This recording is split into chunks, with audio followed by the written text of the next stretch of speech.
Okay, so that means our 4 points are going to be 1/4, 1/2, 3/4, 1.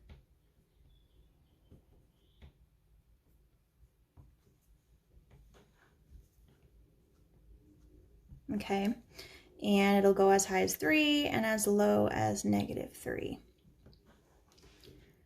All right, secant is the inverse of cosine. So if you know what the normal cosine graph looks like,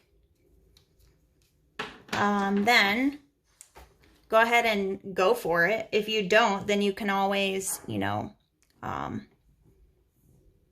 plot values. So start with 1/4 and then 1/2 and see what y is doing. But I know cosine is going to look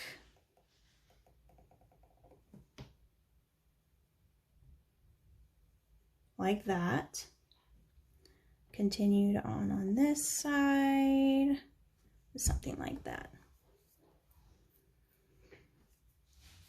Now, wherever my cosine graph hits 0 on the x-axis, that's where a vertical asymptote is.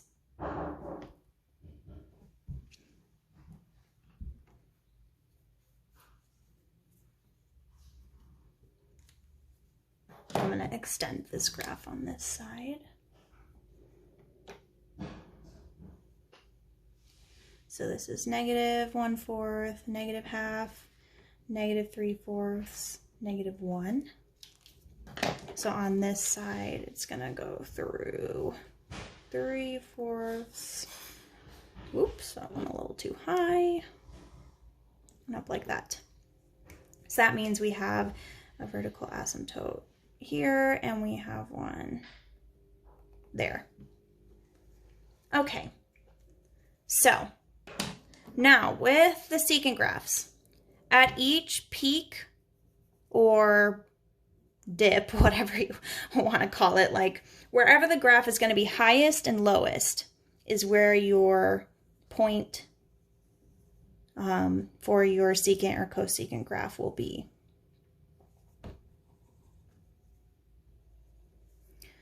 When your graph is positive, like in this case, you're going to have a parabola facing up. When it's negative, like this, you're going to have a parabola facing down. This is half of a parabola here. This one is facing down. And this is a half of one here. So that's what your graph should look like.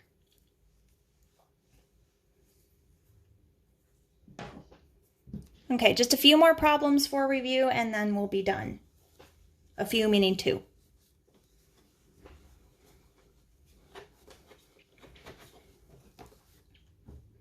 All right, so we have the inverse cosine of -1/2. We want to find out what the exact value is of this problem. Well, the first thing you can do is you can set theta equal to all of this. So theta equals the inverse cosine of -1/2. And then I can rewrite this as the cosine of theta equals -1/2.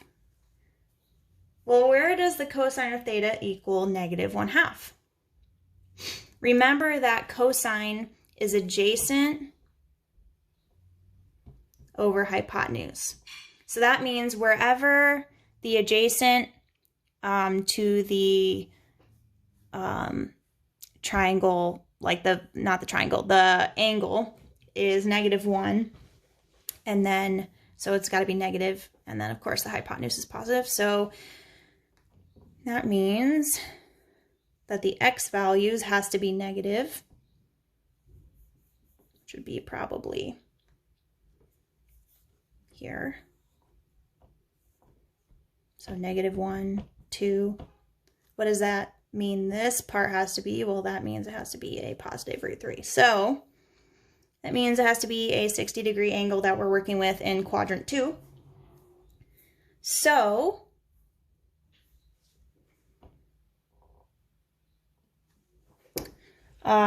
we need to figure out what the degree or the angle is, or in radians, basically.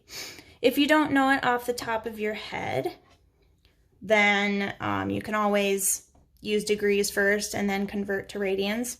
So to go from here to here, where this is a 60-degree angle, is 120 degrees, right? Because if you go from here to here, it's 180. So 180 minus 60 is 120. So it's 120 degrees. But we don't want it in degrees. We want the exact value, which means we want it in radians. So we can multiply by pi over 180.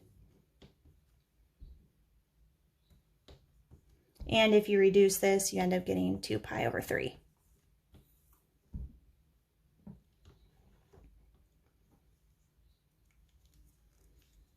All right, and last problem for review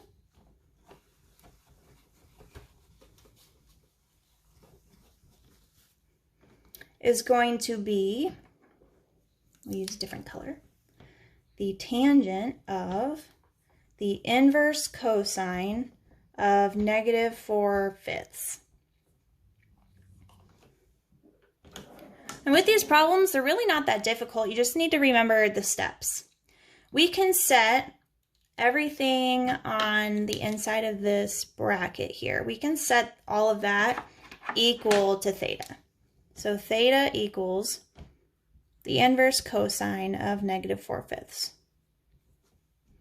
And then we can rewrite this as the cosine of theta equals -4/5.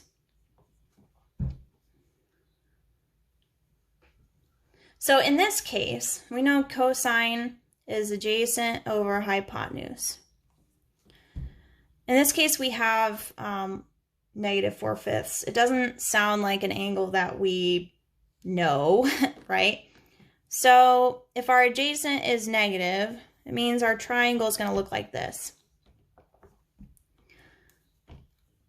If our theta is there.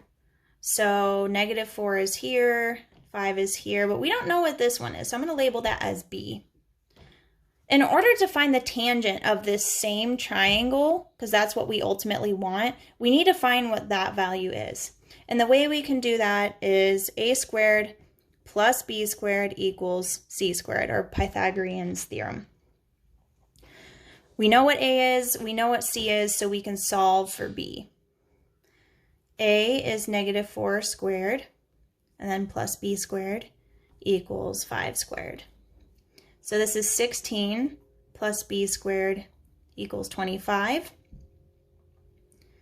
Subtract 16 from both sides, we get b squared equals 9. And if we take the square root, we end up getting 3. So that means this value right here is 3. So now when we take the tangent of this triangle, tangent is opposite over adjacent. The opposite is 3. The adjacent is -4. So that means that the tangent of the inverse cosine of -4/5 is -3/4.